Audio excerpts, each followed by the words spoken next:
హైదరాబాద్లోని జేఎన్టీయూ వద్ద ABVP student protection forum విద్యార్థి సంఘాల నేతలు ఆందోళన చేశారు. యూనివర్సిటీలో ఈ విభాగంలో థర్డ్ ఇయర్ చదువుతున్న విద్యార్థిని దివ్య వనస్థలిపురంలో ఆత్మహత్య చేసుకున్న ఘటనపై ధర్నా చేశారు. విద్యార్థిని ఆత్మహత్యకు తక్కువ హాజరు శాతమే కారణమని ఆరోపించారు.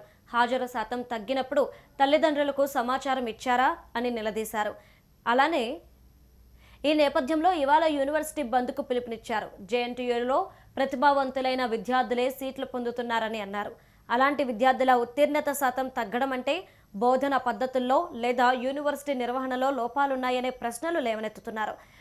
మృతురాలు ఫోన్ను రికవరీ చేసి ఘటనపై పూర్తిస్థాయి విచారణ జరపాలని పోలీసులను డిమాండ్ చేశారు.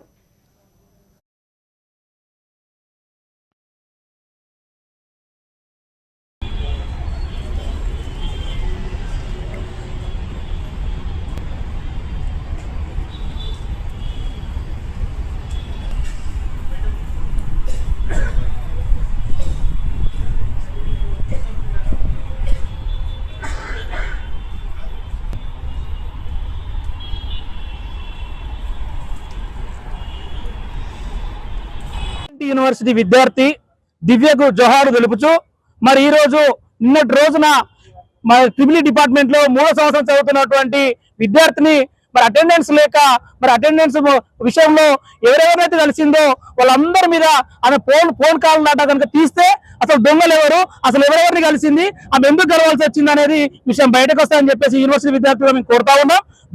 దీనిలోనే భాగంగా మరి ఆ యొక్క అటెండెన్స్ విషయంలో ఉన్నతాధికారులు కానీ తర్వాత బ్రాంచ్ కి సంబంధించినటువంటి ప్రొఫెసర్లు కానీ ఈ రకమైనటువంటి వేధిస్తే మరి విద్యార్థులు ఆత్మహత్యలు చేసుకోవడం అనేది పెరిగిపోతుంది. కాబట్టి దీనిని మేము విద్యార్థులుగా యూనివర్సిటీ విద్యార్థి సంఘాలుగా తీవ్రంగా ఖండిస్తా ఉన్నాం. థర్డ్ ఇయర్ విద్యార్థి ఎవరైతే దివ్య ఆత్మహత్య ఘటన ఏదైతే ఉందో ఇది దురదృష్టకరం. దీనికి స్టూడెంట్ ప్రొటెక్షన్ ఫోరం తరఫున వారి కుటుంబ సభ్యులకు ప్రగాఢ సానుభూతిని సంతాపాన్ని తెలియజేస్తా ఉన్నాం. ఈరోజు స్టూడెంట్ ప్రొటెక్షన్ ఫోరం ఒక్కటే డిమాండ్ చేస్తా ఉంది. జేఎన్టీయూలో అత్యుత్తమ ప్రతిభ గల విద్యార్థులు ఈరోజు జేఎన్టీయూలో అడ్మిషన్ పొందుతా ఉన్నారు.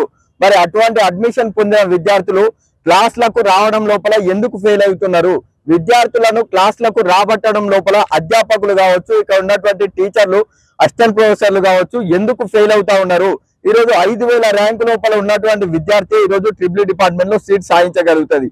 అటువంటి విద్యార్థి ఈ రోజు 65% అటెండెన్స్ లేకుండా ఎందుకు ఫెయిల్ అవుతా ఉంది?